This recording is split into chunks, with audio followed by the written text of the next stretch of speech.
Our first speaker this morning is Alice Chang from Princeton University, who will tell us about Sobolov trace inequalities.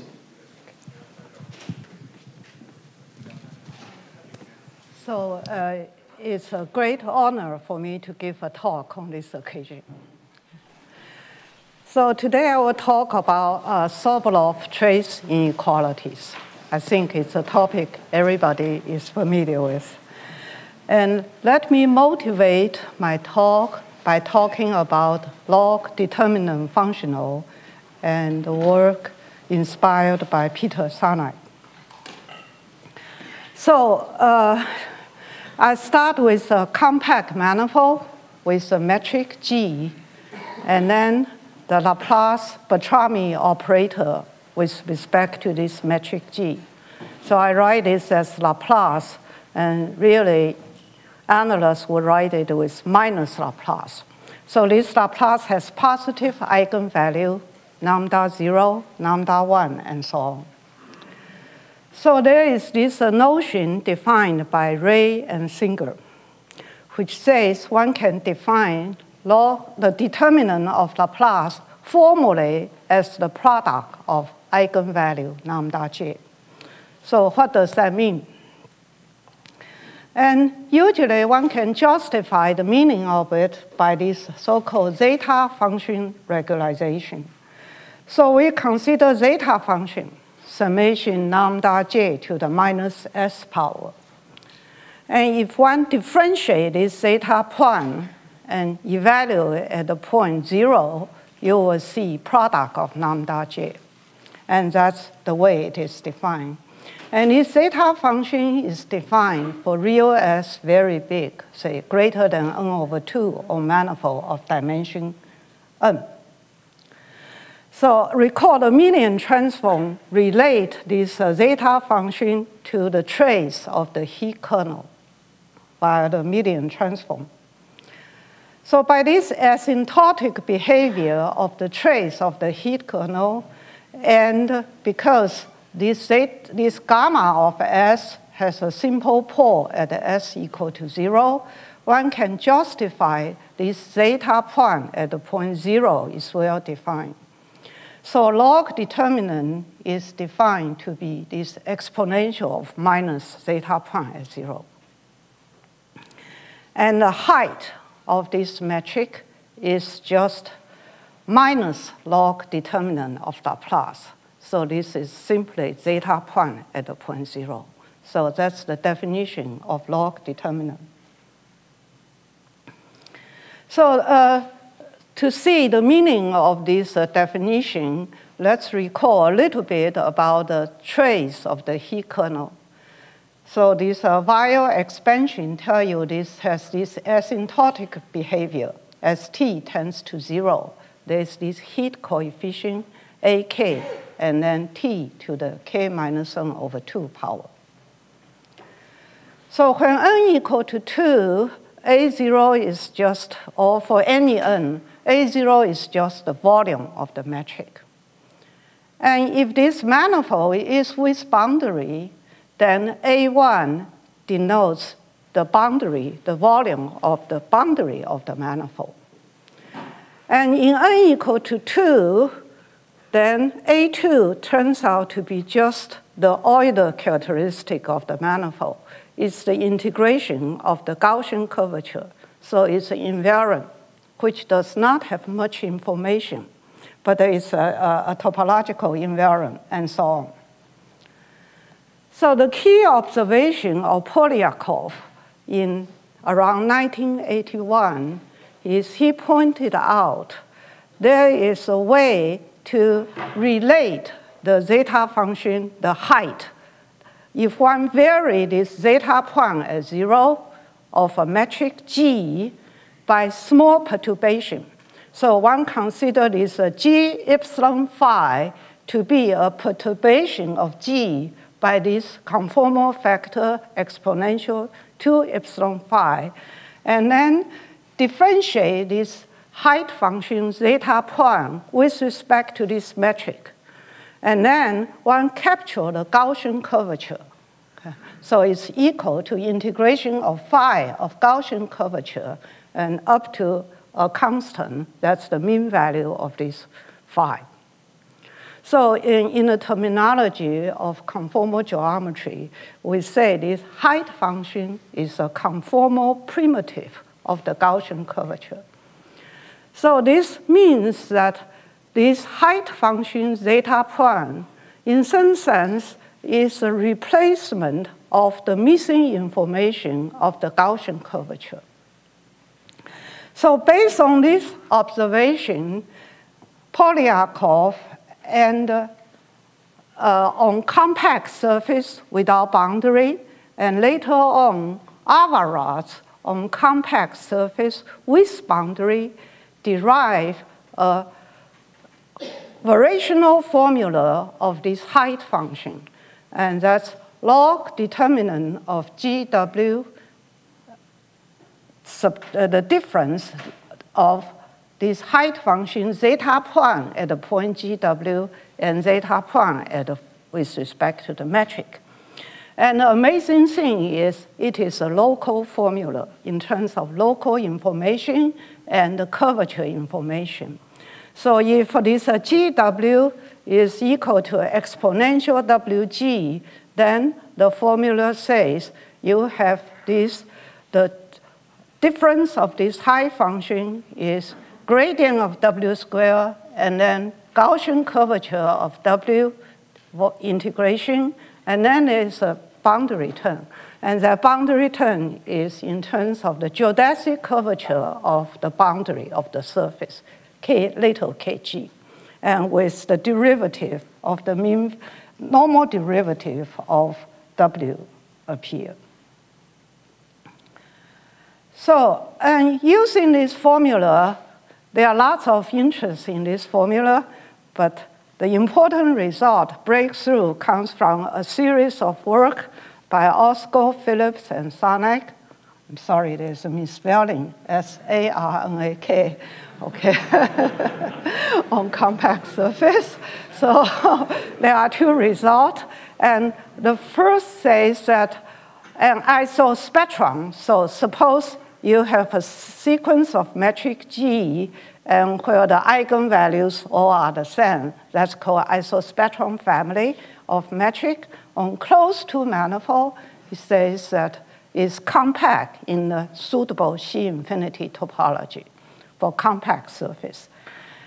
And then there's a second result, says on any planar domain, connected or multiply connected, this domain is compact in the C-infinity topology while its moduli space in this isospectrum, meaning in this family. I did not define in detail what is this moduli space. So take the representative of the height function and show that the constant of the curvature of the constant function is negative constant, negative on planar domain, and moduli the space. So the key idea of his proof, I hope I say it right, are the following. So on manifold, it turns out there is an earlier work of Melrose, which says that for this heat kernel AK expansion, each K control the WK2 norm, the K's derivative L2 norm of the conformal factor W. So that means that this curvature norm is the curvature of the metric is controlled. L2 norm, the K's curvature is controlled. But that's moduli L less than K. So you actually get stuck at the point when, say, K is equal to 1 in surface. You don't have W12 norm because A2 coefficient is the Gaussian curvature. So you don't have control of the first derivative bound of the curvature, the second derivative bound of the metric, but you have later norm.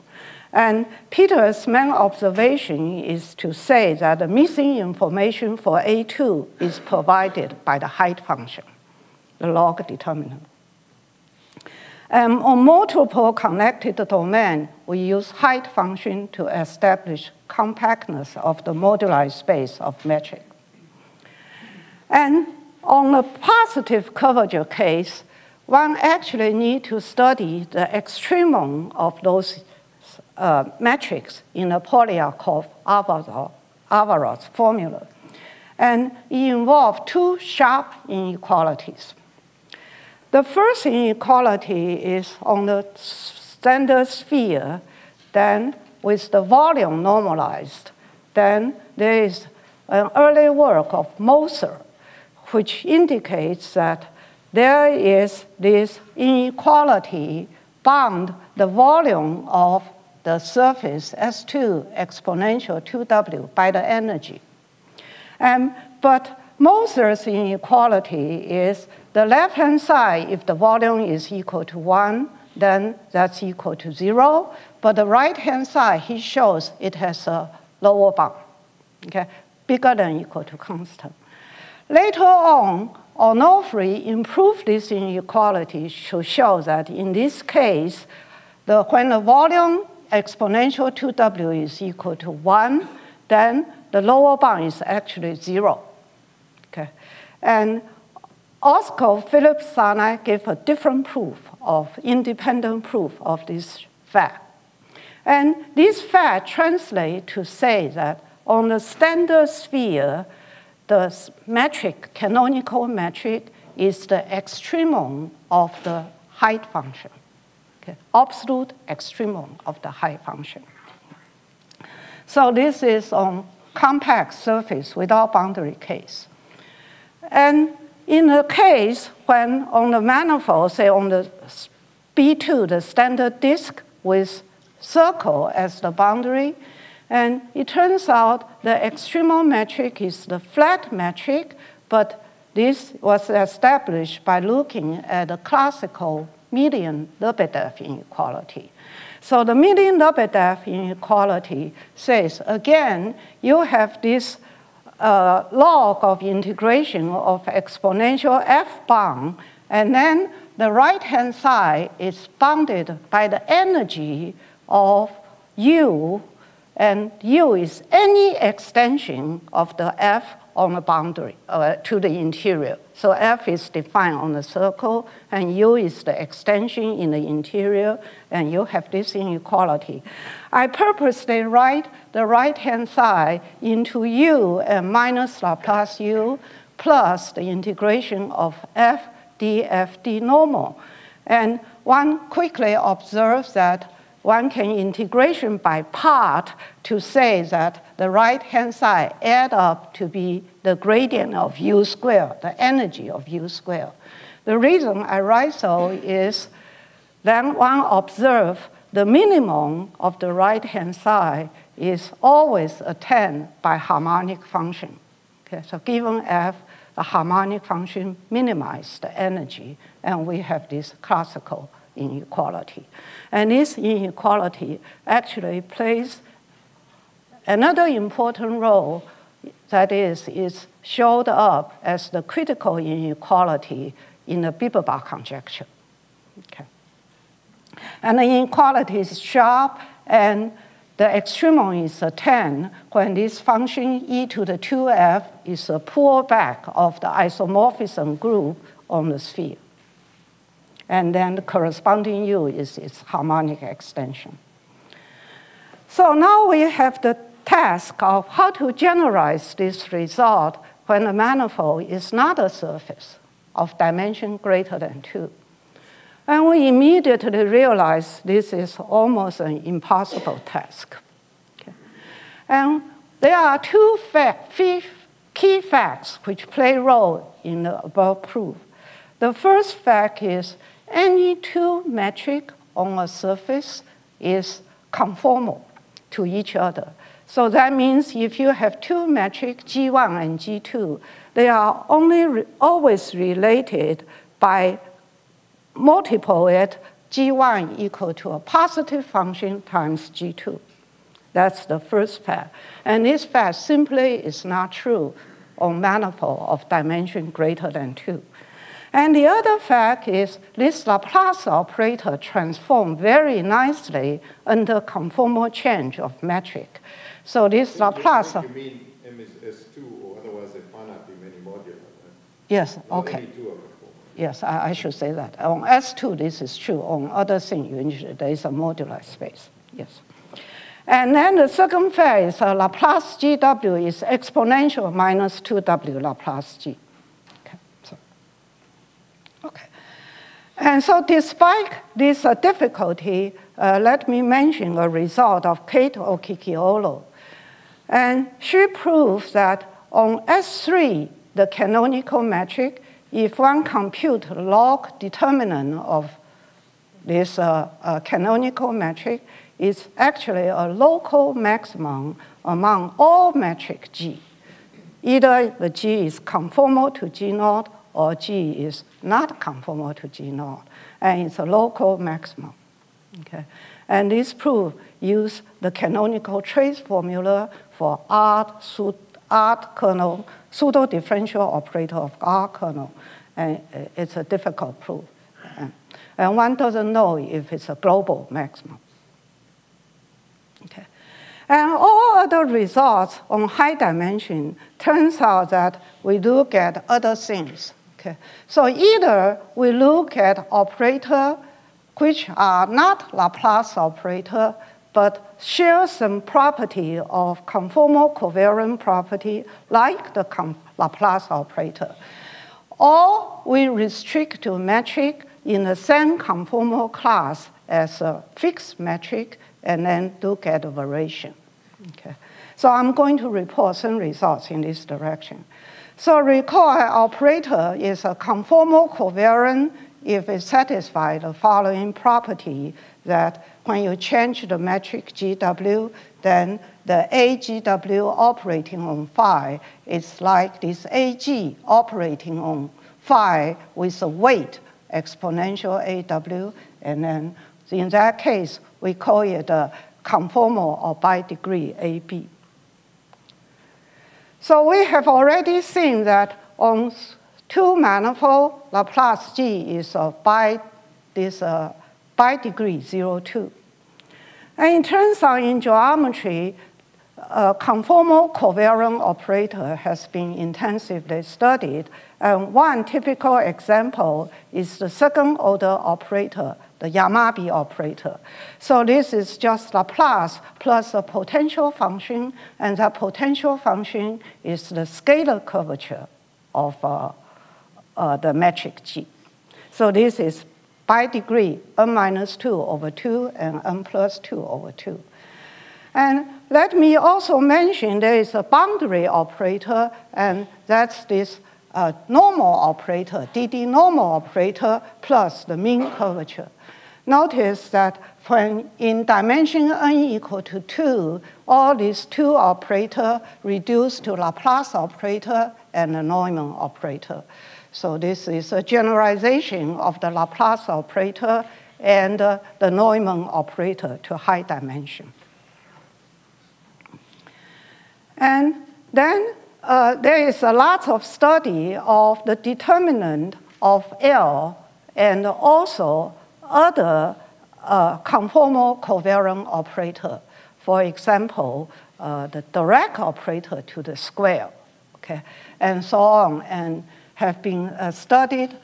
And the precise formula can be computed either on standard sphere, and the extremal property is studied on the standard sphere, and so on. And there's a lot of work in this direction. I will not be able to mention it, by Bronson, Oste, and Gilkey, and so on. And so let me skip 3 manifold.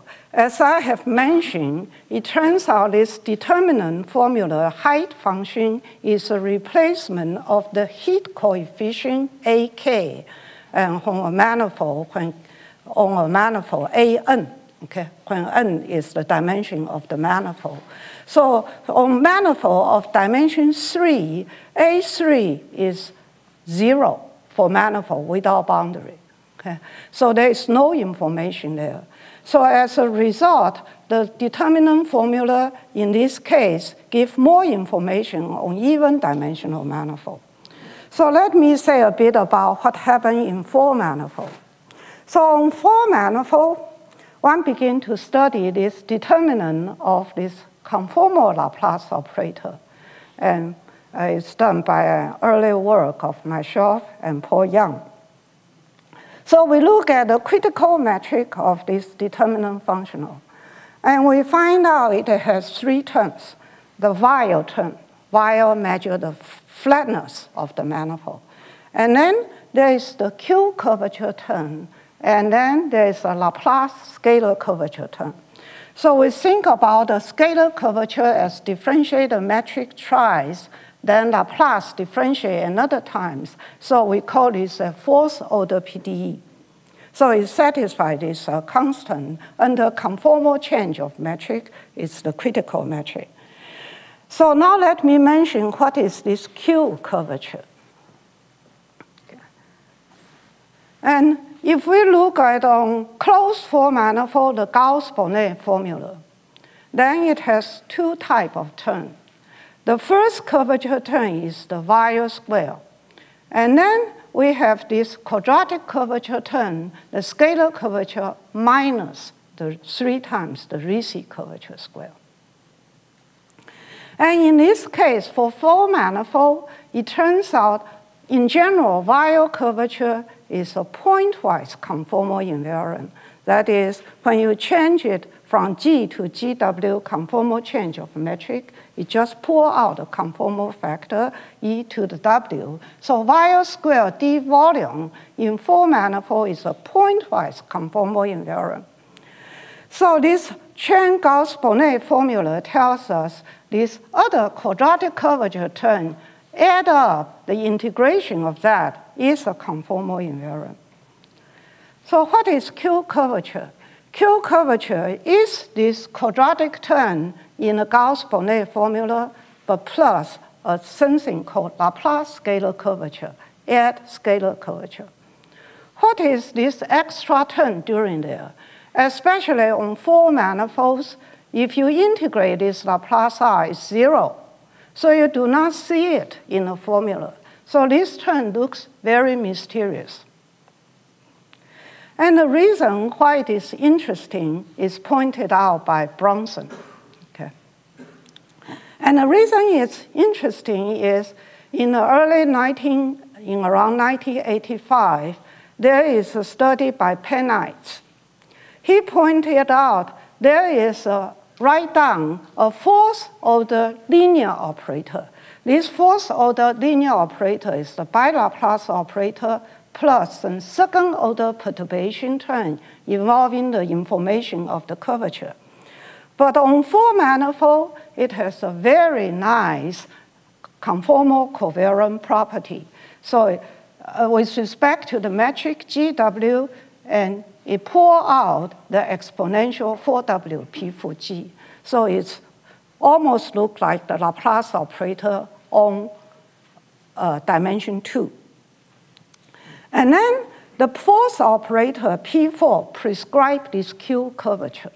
So remember this P4 GW plus QG is equal to QGW E4W. And the same formula is on 2 surfaces, Laplace W plus Gaussian curvature is equal to Gaussian curvature of GW exponential 2W. So for this reason, Bronson pointed out original work of Pennies is to derive this 4th order operator for manifold of dimension greater than 4. But Bronson says you should let D tends to 4 and look at the D equal to 4 case. And that's this Pennites operator and Bronson's Q curvature. And this sequence of operator P4 is later generalized, actually independently generalized to any operator of order P2K, and that's called GJMS operator. So P2K is an operator of dimension 2K. Okay, so that's Q curvature. So on four manifold with boundary, and we are interested on this operator determinant of L with a boundary metric B, and that's the Robin boundary operator. And we would like to see what is the extremal metric under conformal change and the Polyakov formula. And the question now is, we are looking at a fourth order operator. So usually for fourth order PDE by Laplace operator, there is kernel. So we understand that besides the function constraint on the boundary should be fixed, there should be another second order condition, a constraining class or function, which one should study. And we ponder around what is a suitable constraining class. And so in this case, in an early work by myself and Qingjie, we begin to study what are the corresponding boundary operator and what is the suitable behavior of the boundary operator. So we write down a third order curvature operator on the boundary as a complicated formula. The leading order term is the normal derivative of the scalar curvature, but there are a lot of curvature terms, and the L is on the boundary, and this curvature term is with respect to the second fundamental form, L. And notice in T, we add up another term, Laplacian theta of the mean curvature. The Laplacian theta here means the Laplacian on the boundary. So again, this is a divergence term and integration on the boundary. You do not see it. Okay. So I also want to remark, although this T curvature is complicated, it turns out that when the metric is totally geodesic, that is, the second fundamental form is trivial, you only see the first term, and that's the normal derivative of the scalar curvature. And the reason we introduce this T is also this T is part of the Gauss-Bonnet formula inspired, the form is inspired by the Gauss-Bonnet, the boundary term of the Gauss-Bonnet formula, modulo the pointwise invariant term, conformal invariant term. And then with this T, we associate with an operator. And that's a third order operator. And again, the relation we call P3B operator, it is under conformal change. This should be exponential minus 3W, another typo. And this P3B operator prescribes T curvature. Okay. And with that understanding, we begin to study this Polyakov formula for this operator under conformal change of metric. And we find out there are many terms. There are 11 terms. But it turns out the major term in this class is, in this formula, is what we call I2 term. It's a simple term. It's the W and P4W and plus W of Q curvature. And that's the functional whose critical point is the Q curvature. And plus the boundary term whose Euler equation is the T curvature. So that's this I2. And we begin to ponder the extremal metric of this I2 term. And we find out even on the flat case, on B4S3, it is not easy to study this functional. And the main problem being that we do not exactly know what is a suitable constraint to impose on the boundary. What are the class of function to study? And we tried various class, for example, whose mean curvature on the boundary should be fixed, constant, and so on, for the class of functional. So I'd like to report a little bit about recent work of myself with Antonian Archo, which we begin to look at the class of function. The W restrict to the boundary is F, the simple class, the Neumann derivative equal to 0. And in this case, we showed that under the variation, when the boundary, the metric F, whose surface area is the same as S3, we do have a sharp inequality. And the inequality is sharp, and it becomes equality only on the standard case of pullback of the isomorphism of the standard metric. So in other words, in this case, we have established so-called Milin-Lebedev inequality. So the integration of this function on the sphere is bounded by its Laplace W squared, but notice there is an extra term, and that extra term is the energy of F on the S3. There's a perturbation term. Okay. And let me spend some time in saying how to prove this simple inequality. So this, remember our functional is this functional I2. And now it turns out that it's easier if we have this observation. The observation is the following. If we look at this functional I, we notice that this W, P4W term is a conformal invariant quantity. So it doesn't matter what is the metric G in the conformal class of G0. And so is the boundary quadratic term. So if we can manage to choose some G star in the conformal class of the flat metric, which is totally geodesic, and which simultaneously satisfy the property the QG0 is the same as the flat metric is equal to 0. And the T metric as the flat metric is equal to 2. And whose restriction on the boundary is the same as the canonical metric on S-sphere. And as later on, we will see it's important the scalar curvature of the metric is positive. Then the I2, the functional I of G0 with respect to W, and G star with respect to W is the same. Okay. And then the question is, why should such G0 exist? Okay. Why should G star exist? And it turns out it does. And in this case, one can write down.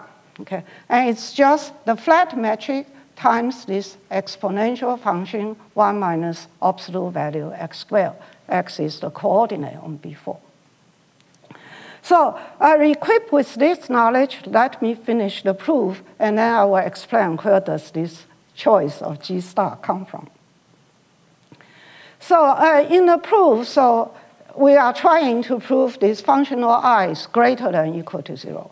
So the proof breaks into 4 steps. The first one is we notice that if this G star is totally geodesic, then you do not see its boundary term. It's as you pretend you are living on manifold without boundary. So the functional I is pretend the metric is, you can integration by par and just getting its energy term as you are living on manifold without boundary. So this is equal to its energy term and plus this T is equal to 2. So there is this boundary term, 2 mean value of W. So that's the first observation.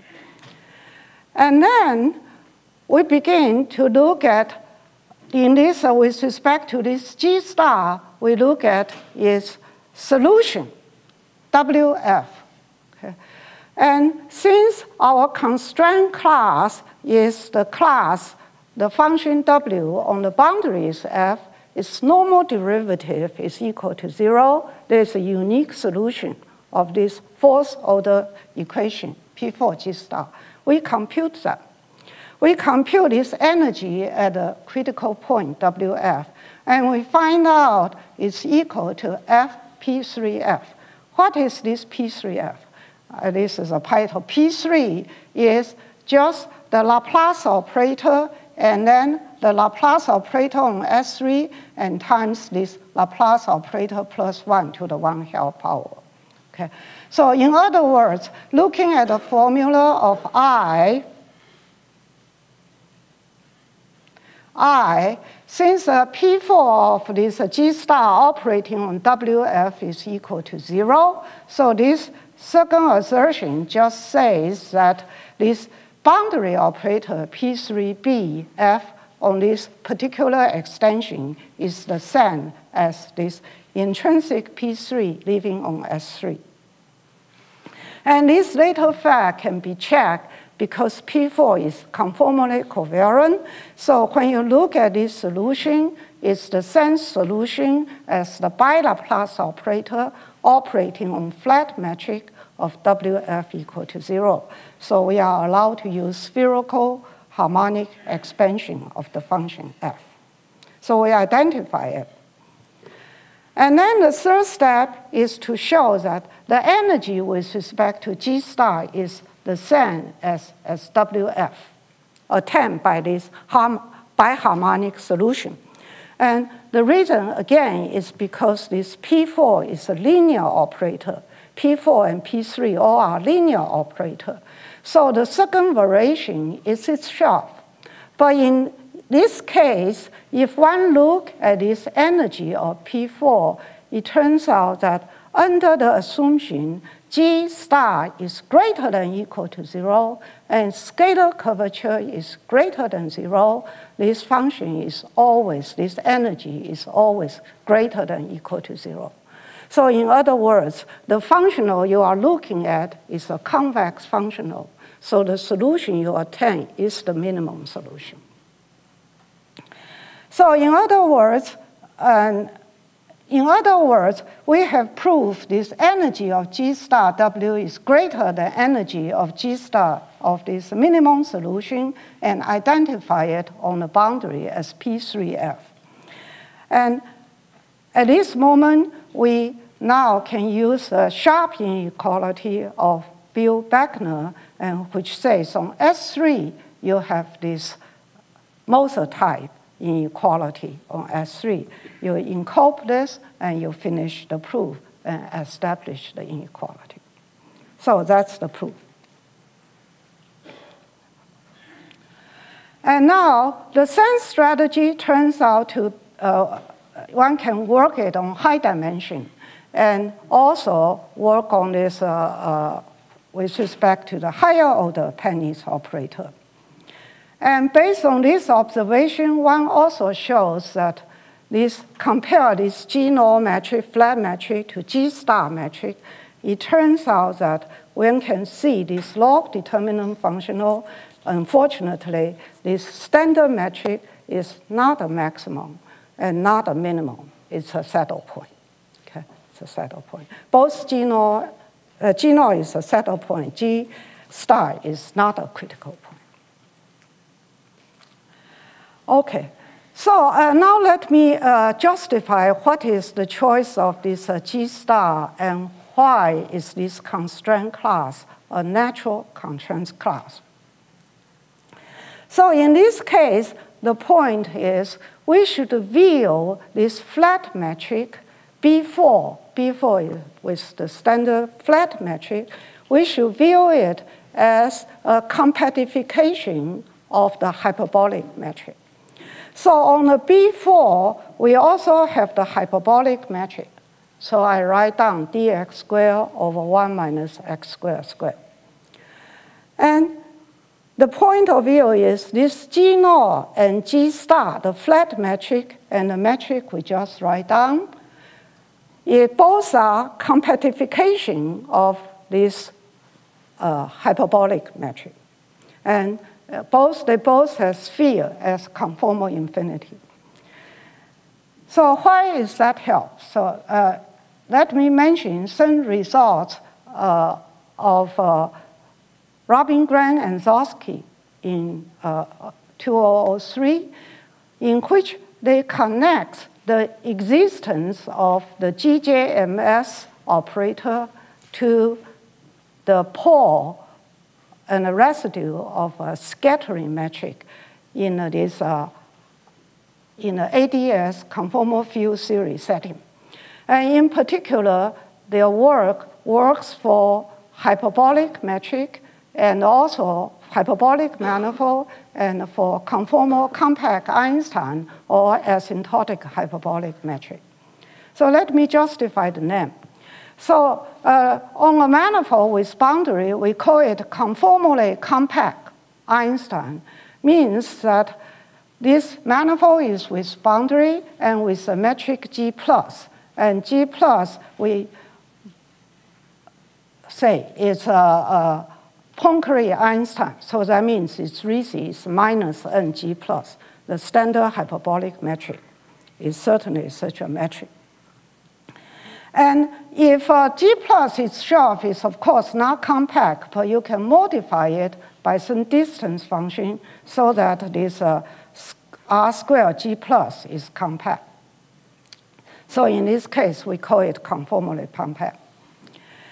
And then on such manifolds, there is work of Mazzero and Melrose, which says that this spectrum of this Laplace operator consists of finite, there's an essential spectrum and point spectrum. And the point spectrum consists of, except for finite many of points, it's a point spectrum. There's exceptional points. There's only finite many exceptional points on the point 0 to n squared over 4. So that means the Poisson equation, which I write down, is minus Laplace u plus S n minus S u equal to 0, is solvable except for finite many point of S for solution in L2. And given a smooth function f on the boundary, okay, so on a conformal compact Einstein manifold, it turns out that we can choose a special distance function and called geodesic defining function. And using this geodesic defining function, one can look at the solution of the Poisson equation. And there are two solutions. One is this distance to the n minus s power, and one is the distance to the s power. And this is asymptotic behavior as the distance tends to 0. And for a general solution, we then write down this as r, this distance function r to the n minus s power times the capital function f, and plus r to the s power h. And this formula is valid if s is not n over 2 plus an integer. And we write f, the first term, as the capital F on the boundary as little f. And it turns out the next order term is r squared term, f2, and so on. And we call such little f the Dirichlet data of the Poisson equation. And the scattering metric of S, so we think about f as the Dirichlet delta, and then the Neumann delta is the information given by h. And in other words, it's what's called scattering metric. The S at f is defined to be h defined on the boundary. And the work of Gran and Zosky pointed out this scattering operator at the index n over 2 plus gamma is this a fractional power of this GJMS operator, P2 gamma. So for example, when gamma equal to 3 over 2, and this P2 gamma is the P3 operator I have mentioned before on S3. And if one talk about on flat manifold Rn, this P2 gamma is nothing but Laplacian to the gamma power on Rn. So that's the GJMS operator. And in general, I should mention, when gamma is an integer, then the scattering operator has a pole, simple pole, at the index, say, gamma equal to n/2 plus k. And the GJMS operator is the residue of the scattering at its pole. So now let me come back to the special setting, S equal to n/2 plus 3/2. So in this case, let's look at the Poisson equation. So if we look at capital U, so this U has the expansion r to the n minus s, f plus rs, and so on. So to capture its boundary behavior, we look at U, capital U equal to r to the s minus nu. Then U is restricted to the boundary is equal to f. And in this case, the U asymptotic expansion turns out to be capital F plus this power r to the third power times h. So in other words, in this case, one observes under this, consider capital U is always has the Neumann derivative on the boundary is equal to 0. And that's the class of function we consider, and we call it in the CF. And this phenomena turns out to be true for any S, which is n/2 plus gamma, and then in that case, there is a boundary behavior of U with weight, and the weight is in terms of the distance function to some power depending on gamma. And there are two key observations. The first observation is the following. We look at the Poisson equation, a second-order PDE. But in this case, in this setting, it has two boundary behavior. The Poisson, the Dirichlet data, and then there's a vanishing du d normal equal to 0. And the observation is, hence, it is also a solution of a fourth-order PDE. And that fourth-order PDE in this special setting is P4 of G plus. And in this case, where I write down the P4, which is a composition for Einstein manifold, so it's equal to 0. So the observation is a second-order solution. The solution of second-order PDE is equivalent to a solution of a fourth-order PDE. So in other words, to study its boundary behavior, we should consider the energy comes from the fourth-order PDE. And now there is an explanation of why is this G star come from. So we begin to look at the Poisson equation with Dirichlet data F equal to 1. Okay. And we call the solution US. And we wonder, when is this US strictly positive? Yeah. And it turns out that if this S, this eigenvalue, is not in the point spectrum, okay, then this US corresponds to a solution of a minimum solution of a second-order PDE, the first eigenfunction. So it's always positive. And then it turns out one can impose a geometric condition so that this point spectrum never occurs in that setting. And that is true when the compactification R squared G restrict to the boundary has positive scalar curvature. Okay. So in that case, there's no spectrum, essentially point spectrum. So the US, this Poisson solution for Dirichlet data F equal to 1 is always positive.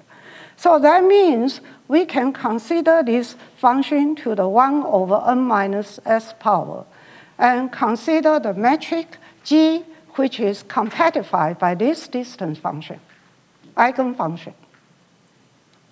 And it turns out this metric, in this case, when one compute for this special index n over 2 plus s over 2, its Q4 metric always vanish. Okay.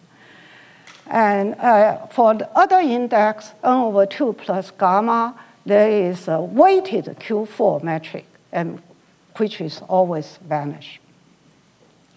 So in a special case, so this strategy works for S not equal to n, because we take the distance function to the 1/n minus S power. Okay? So we want S not equal to n and take the metric. But in a special setting of B4 S3, our S is equal to n/2 plus 3/2, and our boundary dimension is also equal to 3. So we are in a critical case, S equal to n/2 plus 3/2. So what is the metric we should choose? The metric one should choose is take the derivative, take the limit of this S tends to n of this metric. And so the solution one find out is DDS of this US, the Poisson solution, S equal to n. And in that case, this weight exponential W satisfies this Laplace W equal to n. So it's the fundamental solution. And it turns out in this special setting, very special setting, this metric has been considered by Pfefferman and Graham. Okay. This metric has been used to study the behavior of the volume expansion of this conformal Einstein metric, or in general, in this ambient metric constructed by Pfefferman and Graham. So we look at this metric. And in a special case of B4 with hyperbolic metric, one can compute this equation. So a simple equation of Laplace G plus W equal to 3 on this hyperbolic four-ball. And we are lucky that in general, it's a hypergeometric function. In this case, one can write it down, and it's this function. So the resulting metric G star is the function exponential 2W G hyperbolic metric, and when I look at it, it's the function which we have considered before. It's G star metric. So this is used in our early study of Milin-Lebedev inequality. And so let me say this is a very special case of a general picture. Okay? And recently, there are lots of work in this study of this fractional order Penny's operator, this class of pseudo-differential operator on this general setting. And one wants to understand the positivity of this metric, the semi-group property of this metric, and also some Sobolov trace extension formula with this P2 gamma sitting on the boundary. Okay. And I have some work recently with Jeffrey case, and which we did this in more general setting. And in general, I forgot to mention, there are many work recently in this direction, in particular by Marchiodi, Gursky, and Paul Yang and Fengbao Han. And I also should mention that it turns out on the flat case of the upper half space Rn plus, these results have been extensively studied by Caffarelli and Silvestro, okay, and what they call extension theorem.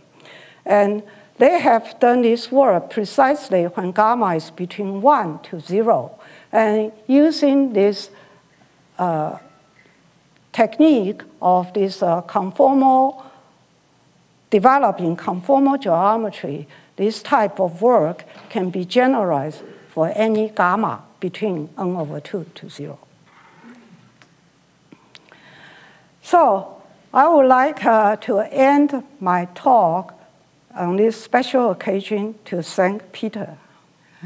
So I'd like to thank you for your friendship over so many years, and your generosity in sharing your global point of view of mathematics, and consulting with many other department affairs and also my personal affairs.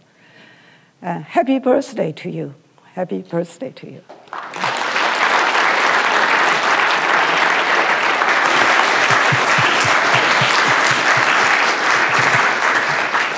Thank you for the beautiful lecture. Some questions? Have you tried to go back and use your new Milin-Lebedev inequality, writing down, so the original Milin-Lebedev inequality is an exponentiated version of the Bieberbach. You exponentiate the power series, and that's how Bieberbach was solved by the branch. This inequality is a non-trivial inequality, and Loebner's method works on it. I wonder if you took the function on the sphere, on S3, the case you're talking about, expanded in spherical harmonics, if there's an exponentiated version of, just like the original Milin-Lebedev inequality is not stated this way. It's stated in terms of exponentiation of univalent functions. Yes. So maybe there's a version of that you've proved that would be quite similarly powerful. I am sure there is, actually. Okay, I would like to, we will think about it. I haven't thought about that. And basically, because one look at this classical work, one use a lot of technique from complex analysis, analytic function, and so on. So, but of course, one can try to show. Yeah, so the classical one's about power series, and this seems to be something about coefficients of expansion in spherical harmonics. Yeah. That's right. Thank you. Mm-hmm. Any other questions? Okay, so let's thank Alice again.